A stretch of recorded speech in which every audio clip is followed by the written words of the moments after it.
Hello दोस्तों, स्वागत है आपका मेरे YouTube channel Hub of Knowledge Mac पे। दोस्तों आज मैं आपको बताने वाला हूँ इमरजेंसी प्रिपेयर्डनेस एंड रिस्पांस का प्रोसीजर हम कैसे बनाते हैं।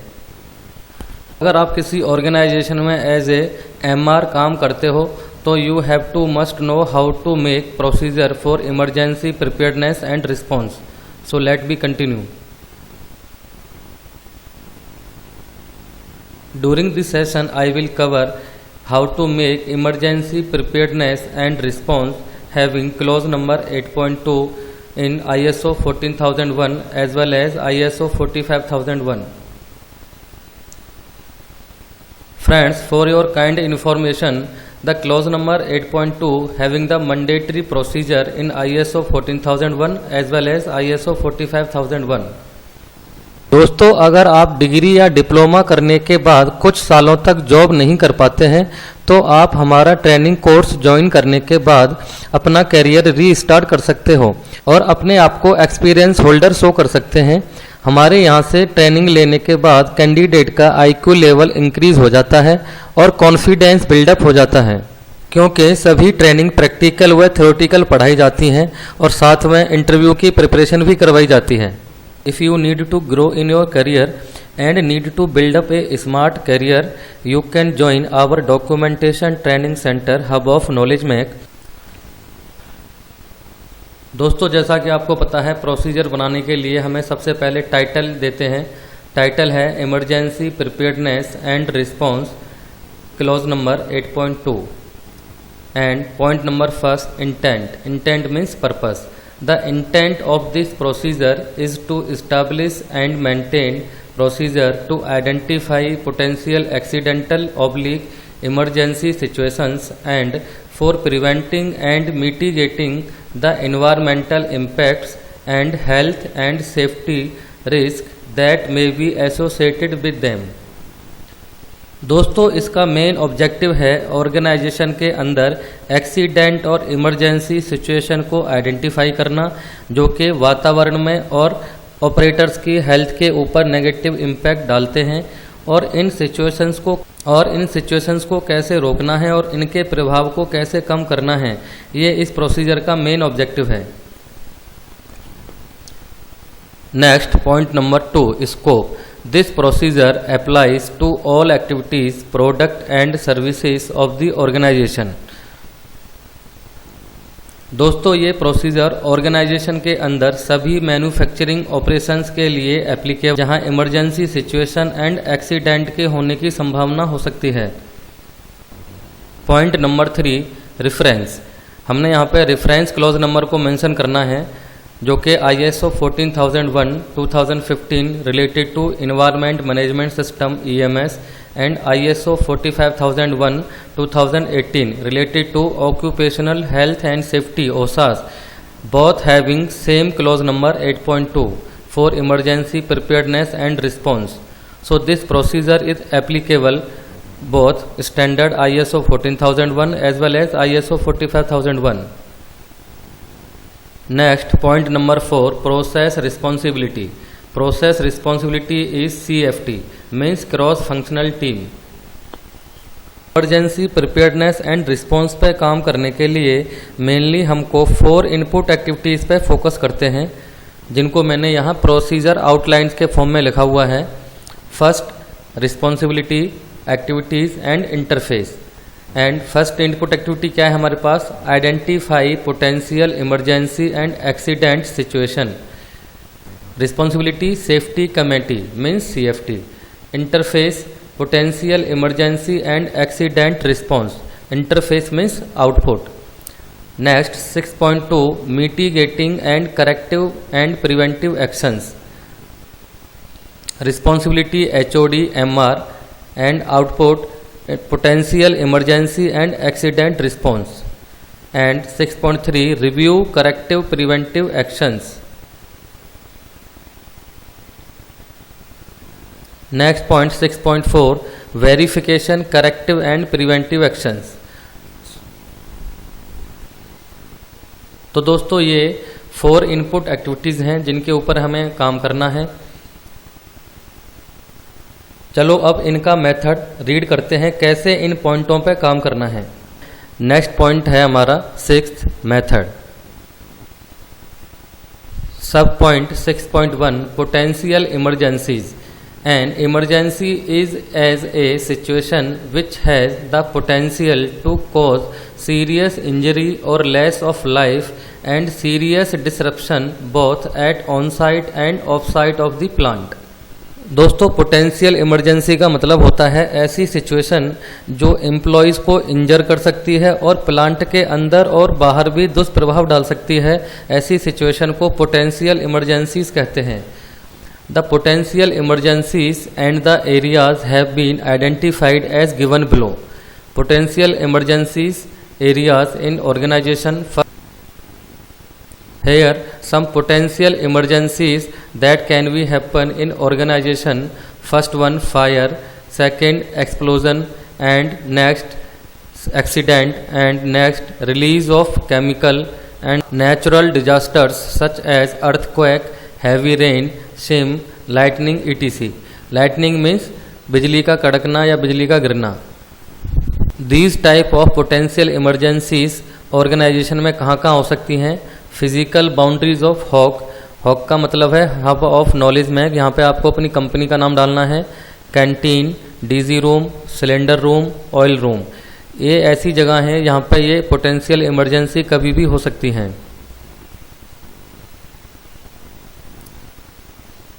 Next 6.2 mitigating and corrective and preventive actions. अगर ऐसी कोई पोटेंशियल इमरजेंसी सिचुएशंस होती है तो उनके प्रभाव को कैसे कम करें और उनके अकरेंस को कैसे रोकें। Now sub point 6.2.1 fire mitigating action. Any person notice fire immediately contact through phone और through messenger the security personnel at security control room or main gate or concerned supervisor or MR. These are responsible person for announcing in an organization if any kind of emergency situations occurred. Next 6.2.1.2 use suitable fire fighting equipment in case of small fire and instructions on use of appropriate fire extinguisher is displayed at upon a prominent location। दोस्तों, अगर कोई छोटी मोटी आग लग जाती है organisation के अंदर तो हम अपने यहाँ पे फायर एक्सटिंग्विशर रखते हैं। बाल्टी के अंदर एक डस्ट वगैरह भर के रखते हैं जिससे कि हम उस समय उस फायर के ऊपर काबू पा सकें। और फायर एक्सटिंग्विशर को यूज़ करने के लिए WIB वहाँ पे हम डिस्प्ले करते हैं। Next 6.2.1.3 if the fire cannot be put off with the fire extinguisher or it has erupted in a big way then inform security or fire station Gurgaon. वहाँ पे आपको फायर ब्रिगेड को बुलाना पड़ेगा उस कंपनी की आग बुझाने के लिए। Next 6.2.1.4 cordon off the area and do not let people come near the fire। कॉर्डन का मतलब है उस एरिया को आपको सील कर देना है, किसी भी बंदे को वहां जाने की परमिशन नहीं देनी है। Next 6.2.1.5 switch off electricity near the place of fire. जहाँ पे आग लगी है वहाँ पे सभी प्रकार की लाइट और स्विचेस को बंद कर देना है। Next point 6.2.1.6 leave the area from the nearest fire exit. Immediately हमको उस एरिया को छोड़ देना चाहिए और असेंबली एरिया में आ जाना चाहिए जहाँ पर भी असेंबली एरिया ऑर्गेनाइजेशन में बना रखा है। Next 6.2.1.7 assemble at the designated assembly area. जैसे कि मैंने आपको बताया किसी भी ऑर्गेनाइजेशन में असेंबली एरिया बना होता है तो कोई भी इमरजेंसी सिचुएशन होने पर सभी बंदों को वहाँ पर गैदर होना पड़ता है। 6.2.1.8 security to verify the head count in order to look for anybody missing. जब कोई इमरजेंसी सिचुएशन हो जाती है तो सभी बंदे उस असेंबली एरिया में आ जाते हैं और सिक्योरिटी गार्ड सभी एम्प्लॉयज़ की काउंटिंग करता है कितने बंदों ने सुबह एंट्री की थी प्लांट में, वो सभी बंदे असेंबली एरिया में प्रेजेंट हैं या नहीं हैं। अगर कोई बंदा असेंबली एरिया में नहीं होता है तो उसको उस इमरजेंसी सिचुएशन वाले एरिया पे ढूंढा जाता है और उसके लिए सभी प्रकार की सुरक्षा की जाती है।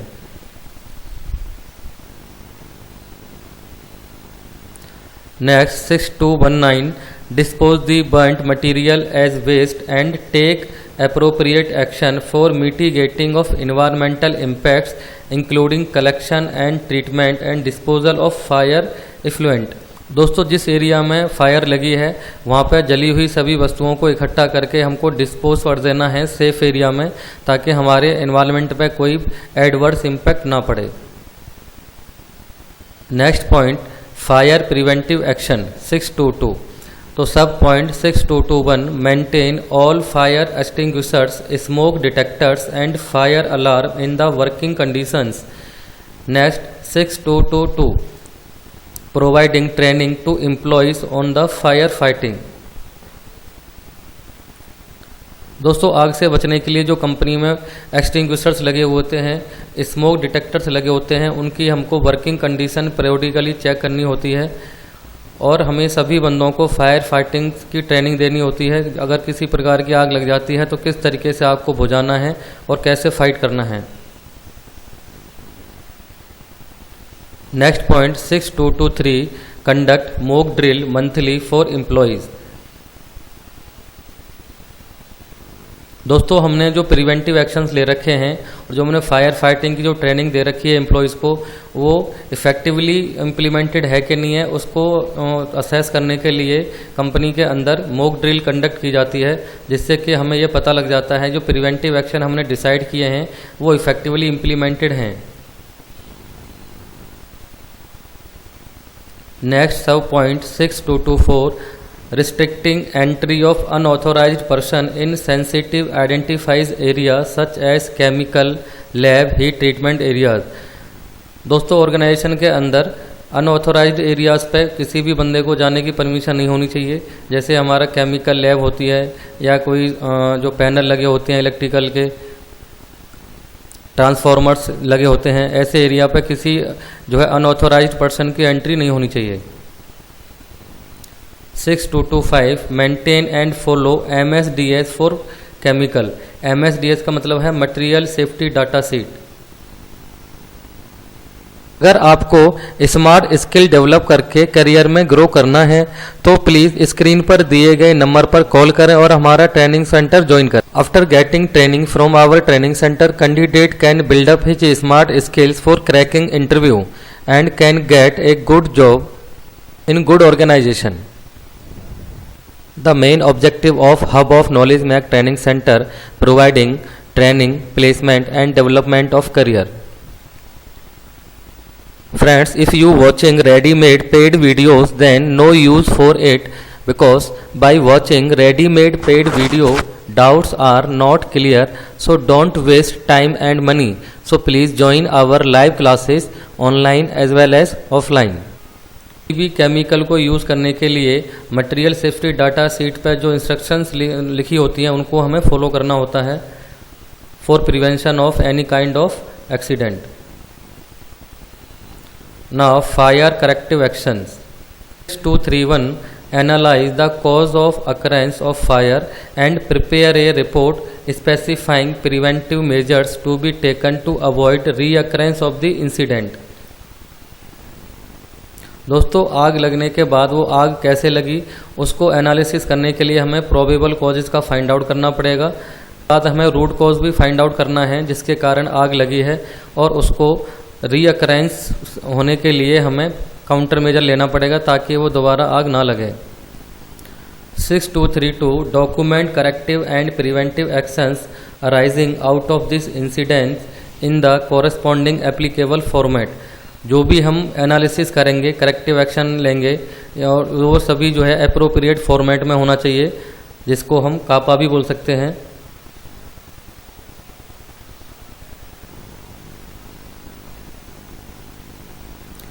Six 224, explosion mitigation. कोई भी अगर एक्सीडेंट हो गया है तो उसको हम उसके प्रभाव को कैसे कम कर सकते हैं। 6241, if any person is injured in the explosion provide first aid और shift him to the hospital.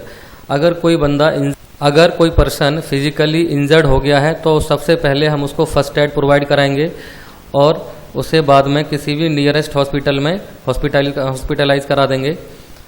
Next 6242, if there is fire allowing explosions, follow procedure for mitigation of fire.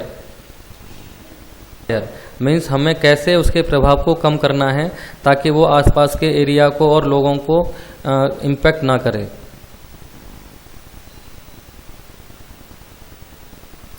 Six 243 if there is spillage of hazardous chemical following explosion, arrange to collect and clean the area and dispose it accordingly.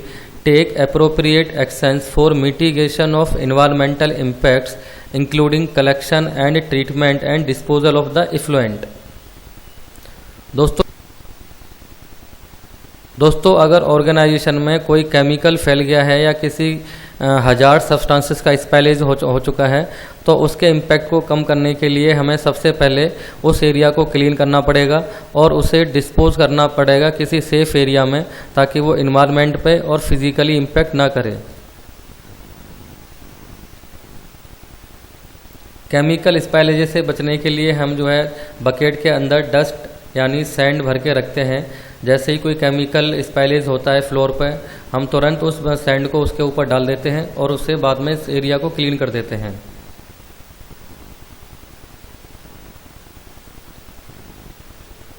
Next सब point 625 explosion preventive action stores all LPG and other gas cylinders in identify place in respective area.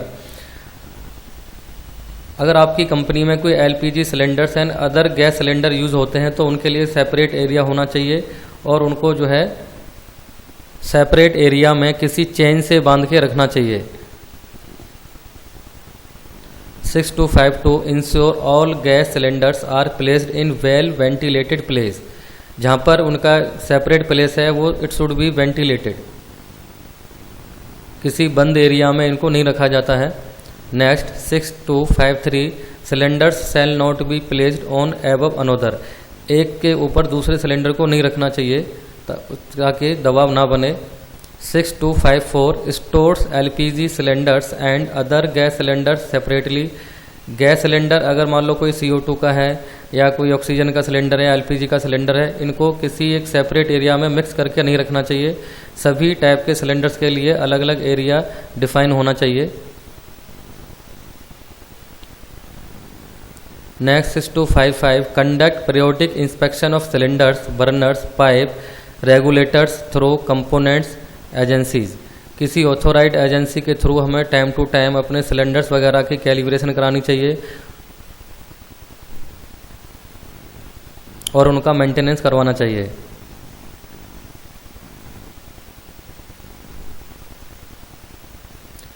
Next 6256 maintain and follow MSDS for chemicals. हमारी organisation के अंदर जितने भी type के chemicals हैं it should be based on MSDS means material safety data sheet for prevention of any kind of emergency situation. 626 explosion corrective action. अगर explosion हो चुका है तो करेक्टिव एक्शन कैसे लेंगे उसके लिए analyse the cause of occurrence of explosion and prepare a report specifying preventive measures to be taken to avoid reoccurrence of the incident. Explosion होने के बाद हमको ये एनालिसिस करना है इसका क्या रूट कॉज था और उसके बेस पे हमको ताकि करेक्टिव एक्शन ले सकें to prevent the reoccurrence of this situation in future. 6262 document corrective and preventive actions arising out of this incidents in the corresponding applicable format। जैसे कि आपको मैंने लास्ट बताया था जो भी हम करेक्टिव एक्शन लेंगे एनालिसिस करने के बाद वो हमको जो है अप्रोप्रिएट फॉर्मेट भरना है, जैसे कि CAPA corrective action and preventive action का जो फॉर्मेट होता है। अगला पॉइंट है 627 एक्सीडेंट मिटिगेशन एक्शन। अगर कोई एक्सीडेंट हो जाता है तो उसके प्रभाव को कैसे कम करें। Clear the injured from the site of accident if possible. सबसे पहले हमको कंटेनमेंट एक्शन लेना है, हमें जहाँ पर भी एक्सीडेंट हुआ है उसको क्लियर करना है और immediately provide first aid to the injured. जो भी बंदा इंजर्ड हुआ है उसको सबसे पहले फर्स्ट एड प्रोवाइड करवाते हैं। Next 6273 in case of serious accident rush the victim to the nearest hospital. अगर फर्स्ट एड से काम नहीं चलता है तो उस इंजर्ड पर्सन को नियरेस्ट हॉस्पिटल में इमीडिएटली एडमिट करवाना पड़ता है। 628 Accident Preventive Action. 6281 Educate people to use safe working practice and proper uses of PPE.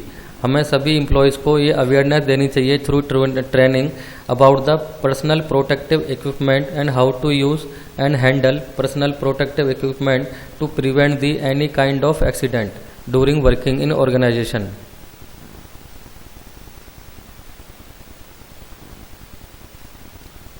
Important telephone numbers of nearby hospital to be maintained by security and HR.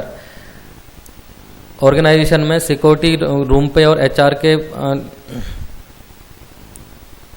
दोस्तों organisation में security room पे और HR department में nearest hospital का contact number होना चाहिए so they can immediately contact in hospital in case of any kind of accident. Next 6283 prevent entry of unauthorized person in the shop floor and others area. दोस्तों हमारी organisation में जो एक्सीडेंटल्स raised areas होते हैं वहाँ पे जो किसी भी अनऑथराइज पर्सन को नहीं जाने देना चाहिए.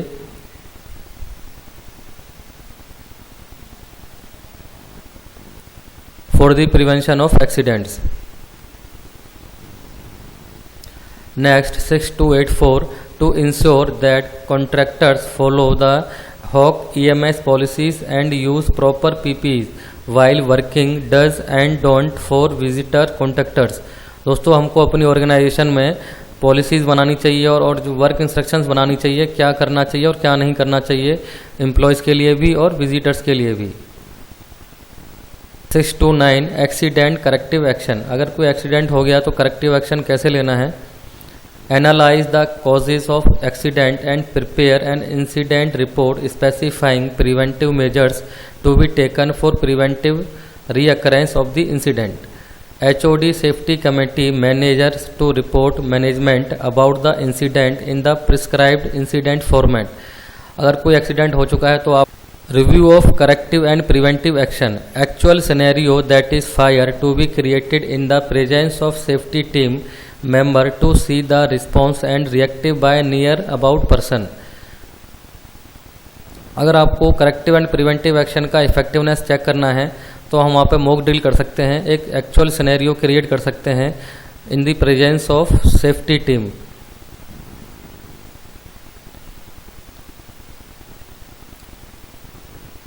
और हम देख सकते हैं कि उस समय जो रिस्पॉन्सिबल पर्सन है और वहाँ पे काम करने वाले जो बंदे हैं या एम्प्लॉयज़ हैं उनका क्या क्या रिस्पॉन्स होता है. इसको करने के लिए हम क्या करते हैं mock drill. 1 mock drill shall be carried out monthly to review emergency preparedness and response. दोस्तों मॉक ड्रिल कैसे करते हैं इसके लिए मैंने वीडियो बना रखी है और उसका लिंक मैं इस वीडियो के अंत में दे दूंगा so you can see that.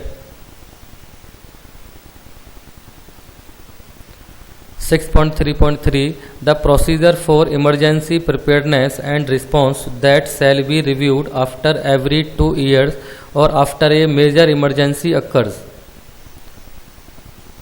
Next point 6.4 Verification corrective and preventive actions. MR means management representative ensures effective implementation of the above procedures and in case of any deviations shall take appropriate corrective and preventive actions. The record of deviations and reasons are maintained. Next 7 point documentation. दोस्तों emergency preparedness and response पे काम करने के लिए हम जो भी record बनाते हैं या फॉर्मेट्स बनाते हैं उनका हमें लास्ट में यहाँ देना होता है कि कौन कौन से फॉर्मेट्स हम यूज़ कर रहे हैं रिकॉर्ड बनाने के लिए. तो क्या यूज़ कर रहे हैं मॉक ड्रिल का रिपोर्ट का फॉर्मेट यूज़ करेंगे EHS F06 and hospital fire station phone number EHS F6A.